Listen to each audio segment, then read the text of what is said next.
سورہ حامیم السجدہ پارہ نمبر 24 آیہ کریمہ نمبر 22، 23 اور 24۔ نحمدہ ونصلی ونسلم علی رسولہ الکریم، اما بعد فاعوذ باللہ من الشیطان الرجیم، بسم اللہ الرحمن الرحیم۔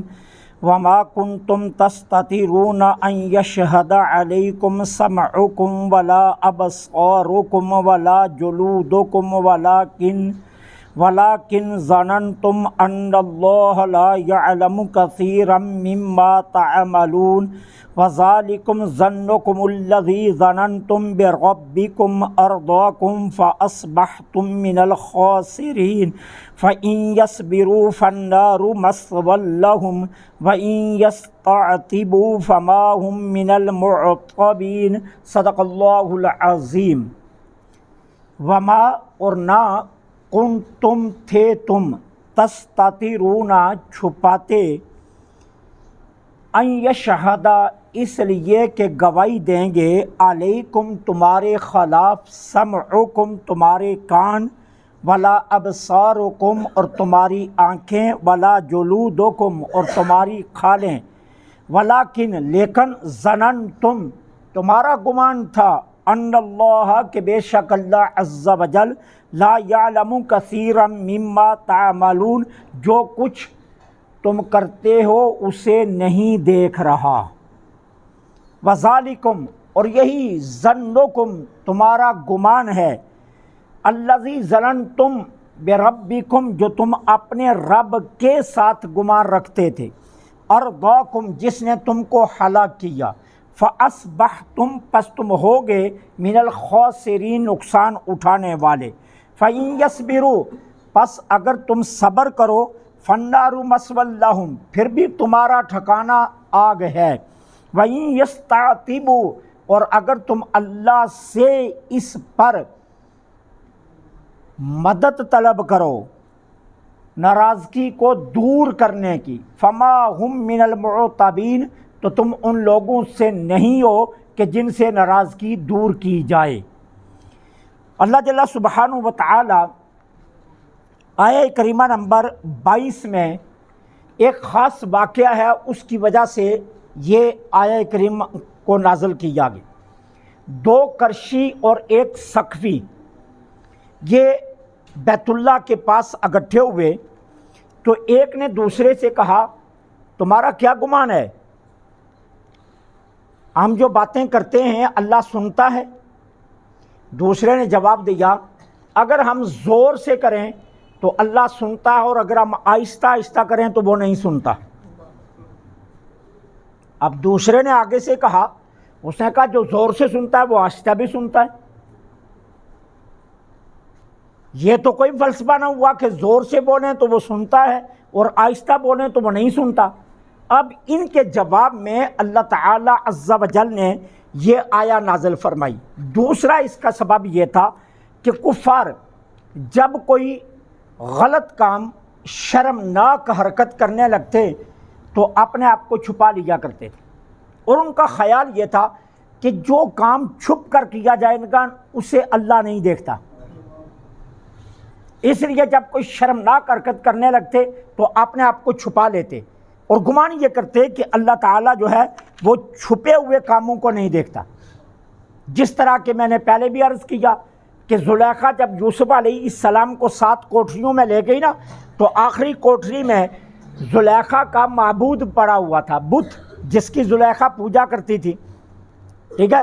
تو اب اس نے کیا کیا، یوسف علیہ السلام کو دعوت گناہ دینے لگی تو فوراً ایک بڑا موٹا کمبل لیا اور اپنے خدا پر ڈال دیا، اور کہا یوسف اب یہاں تو کوئی نہیں دیکھتا، میں نے تو اپنے خدا کو بھی ڈھانک دیا ہے، تو اب تو تجھے دعوت گناہ کھلی ہے۔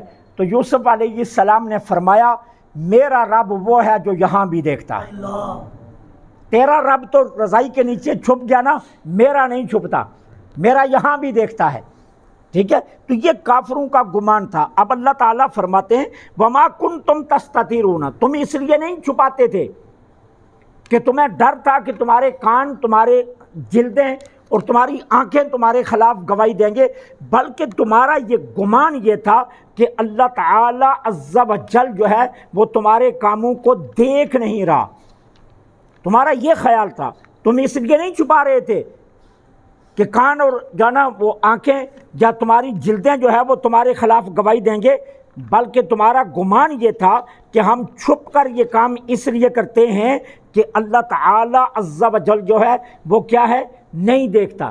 کہا ذالکم ظنکم ظننتم بربکم، یہی تو تمہارا وہ گمان ہے جس نے تمہیں برباد کیا، ارداکم تمہیں ہلاک کیا۔ ٹھیک ہے، اب یہ گمان کے متعلق نص قطعیہ قرآن سے ثابت ہے، ٹھیک ہے، کہ جو بندہ اللہ تعالیٰ کے متعلق یہ گمان رکھتا ہے نا کہ اللہ نہیں دیکھ رہا، وہ تباہ و برباد ہے۔ یہ نص قطعی سے یہ معاملہ ثابت ہے، قرآن کی آیات سے یہ معاملہ ثابت ہو گیا کہ جو اللہ کے بارے میں یہ گمان رکھتا ہے کہ اللہ اس کے اعمال کو نہیں دیکھ رہا، وہ تباہ و برباد ہو گیا، وہ ہلاک ہو گیا، اس کے لیے تباہی کے علاوہ اور کچھ نہیں ہے۔ پھر یاد رکھنا گمان کی دو قسمیں ہیں، ایک ظن فاسد اور ایک ظن حسن۔ ظن فاسد تو وہی ہے جو کفار رکھتے تھے کہ اللہ نہیں دیکھ رہا، ٹھیک ہے، اور ظن حسن کیا ہے؟ ظن حسن یہ ہے کہ اللہ کے متعلق یہ گمان رکھا جائے کہ اللہ تعالی عز و جل میرے تمام کاموں سے واقف ہے، ٹھیک ہے، لیکن میرا یقین ہے کہ وہ فضل فرمائے گا، وہ رحمت فرمائے گا، وہ میری پردہ پوشی کرے گا، اور وہ میرے گناہوں کو معاف کرے گا میری توبہ قبول کر کے، اور دارین میں مجھے اجر و ثواب عطا کرے گا۔ اس کو کہتے ہیں حسن ظن، اچھا گمان رکھنا اللہ کے متعلق، کہ یہ رکھنا کہ اللہ فضل فرمائے گا، رحمت فرمائے گا اور پردہ پوشی فرمائے گا۔ دنیا میں اس نے میرے عیبوں پر پردہ ڈالا ہے، یقیناً وہ آخرت میں بھی میرے عیبوں پر پردہ ڈالے گا، اور وہ فضل کا معاملہ فرمائے گا اور میری توبہ قبول کرے گا، اور دارین میں مجھے اجر و ثواب دے گا، اگرچہ میرا کوئی عمل اجر و ثواب کے لائق نہیں ہے، لیکن پھر بھی میرا گمان ہے کہ میرا اللہ میری حرکتوں کا اجر و ثواب مجھے ضرور دے گا۔ اس کو کہتے ہیں حسن ظن، اور اس کے لیے کئی احادیث ہیں۔ حضرت واصلہ بن اسقع رضی اللہ تعالی عنہ روایت کرتے ہیں کہ جانے جانا صلی اللہ علیہ وسلم نے فرمایا، اللہ تعالیٰ فرماتا ہے میں بندے کے گمان کے پاس ہوں، اب وہ جو چاہے میرے بارے میں گمان کرے۔ اور انہی سے دوسری سند کے ساتھ روایت ہے کہ اللہ تعالیٰ عز و جل فرماتا ہے کہ میں اپنے بندے کے گمان کے پاس ہوں، اگر وہ خیر کا گمان کرے تو خیر ہے، اگر شر کا گمان کرے تو شر ہے۔ اگر یہ کہنا اللہ تعالیٰ سخت عذاب دے گا، اللہ مجھے بہت میدان معاشر میں ذلیل و رسوا کرے گا، اللہ میرا سخت امتحان لے گا، اللہ فرماتا ہے ویسا ہی ہوگا۔ اور اگر یہ گمان کرے نہیں وہ فضل فرمائے گا، وہ بڑا کریم ہے، وہ بڑا مہربان ہے، وہ بڑا رحیم ہے، اللہ فرماتا ہے ویسا ہی ہوگا۔ فرمایا میں اپنے بندے کے گمان کے پاس ہوں، وہ خیر کا گمان کرے تو خیر ہوگا، شر کا گمان کرے تو شر ہوگا۔ حضرت جابر رضی اللہ تعالی عنہ روایت کرتے ہیں کہ جانا صلی اللہ علیہ وسلم کے وصال سے 3 دن پہلے میں حضور کی بارگاہ میں حاضر ہوا، تو میرے آقا نے فرمایا جابر تم میں سے کسی کو ہرگز نہ موت آئے مگر اس حال میں کہ وہ اللہ سے اچھا گمان رکھتا ہو، ہرگز کسی کو موت نہ آئے مگر اس حال میں کہ وہ اللہ سے اچھا گمان رکھتا ہو۔ اللہ کے ساتھ اچھا گمان رکھنا چاہیے۔ سختی کے دن آگے تو یہ نہ کہ اللہ نے مجھے آزمائش میں ڈال دی، کہ نہیں اس میں بھی میرے لیے بہتری ہے، میرے اللہ نے کوئی اچھا ہی فیصلہ کرنا ہے، اب کیا ہوگا اللہ اچھا ہی فیصلہ کر دے گا۔ مشکلات کے دن آ جائیں اس میں بھی کوئی بہتری ہے، میرے رب نے یقیناً میرے لیے اس میں بھی کوئی اچھائی رکھی ہے، اللہ اسی مشکل میں بھی اللہ اچھائی دے دیتا ہے۔ اللہ کے بارے میں اچھا گمان رکھو۔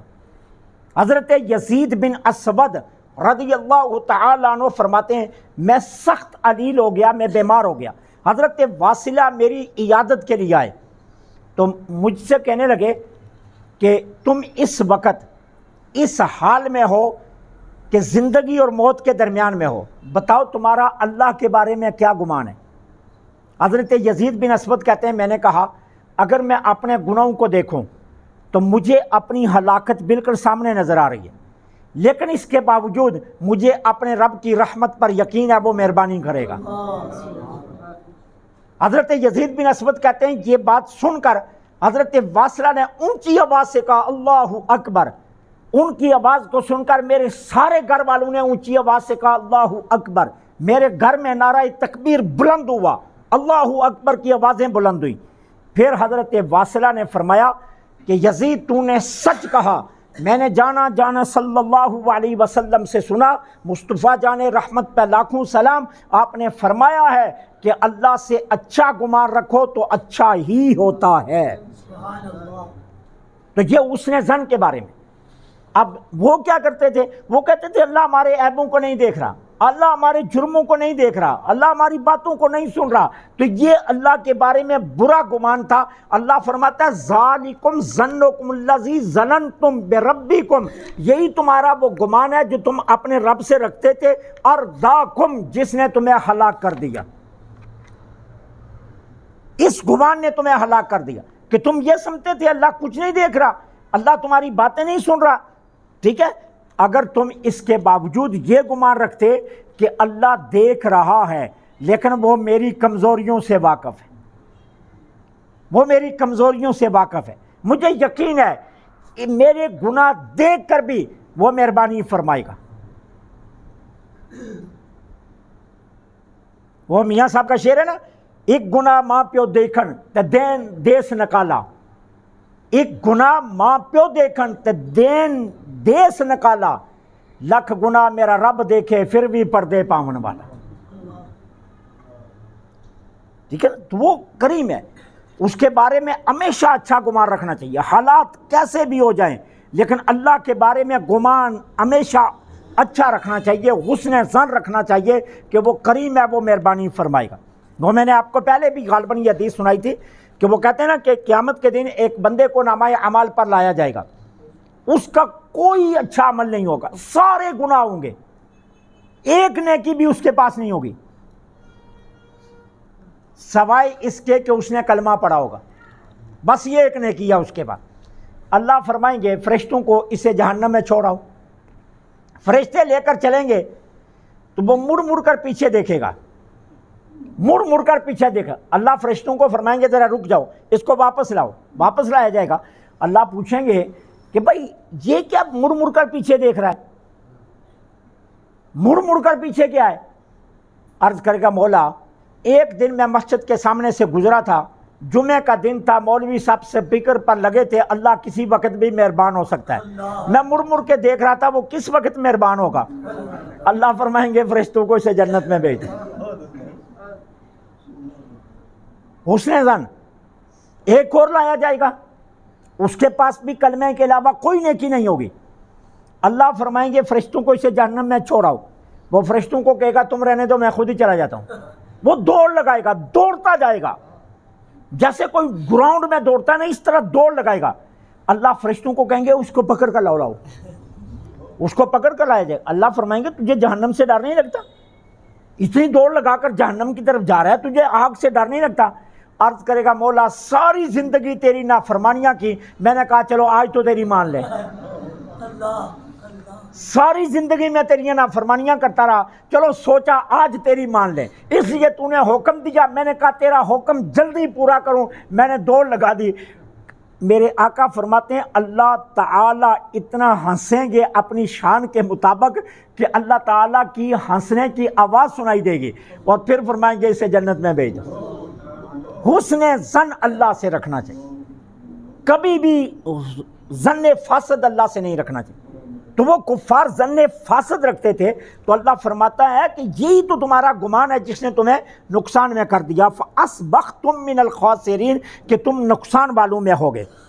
فَإِن يَصْبِرُوا فَالنَّارُ، اب تم اس آگ پر صبر کرو، اس کو ضبط کرو، آہو بکا نہ کرو، فریاد نہ کرو، صبر کر کے اس آگ میں جلو، فَالنَّارُ مَثْوًى لَهُمْ، پھر بھی تمہارا ٹھکانہ یہی ہے جہنم۔ وَإِن يَسْتَعْتِبُوا، اور اگر تم اس آگ سے بچنے کے لیے اللہ کی بارگاہ میں یستعتب، یہ عطب سے بنا ہے، اس کا مطلب ہوتا ہے یہ باب استفعال میں آئے تو معنی اور ہوتا ہے، باب افعال میں آئے تو معنی اور ہوتا ہے، تو یہاں دونوں باب ہیں۔ کیا وہ اللہ سے عذر پیش کریں اپنے کفر پر، اپنے شرک پر، تو اللہ فرماتا ہے پھر بھی فما ہم من المعتبین، تمہارا عذر قبول نہیں کیا جائے گا، کیونکہ تم ان لوگوں سے نہیں ہو جن کا عذر مانا جاتا ہے۔ عذر کن کا مانا جائے گا؟ ایمان والوں کا۔ تم ان لوگوں سے ہی نہیں ہو کہ جن کا عذر مانا جائے۔ اگر تم نے شرک نہ کیا ہوتا، کفر نہ کیا ہوتا، پھر تم عذر پیش کرتے نا تو تمہارے عذر مانے جاتے، لیکن تم ان لوگوں سے ہی نہیں ہو کہ جن کا عذر قبول کیا جائے، اس لیے صبر کرو یا بے صبری کرو، دونوں حالتوں میں اب تمہیں جہنم میں ہی رہنا ہوگا۔ اللہ سے دعا ہے اللہ حق کہنے کی توفیق عطا فرمائے۔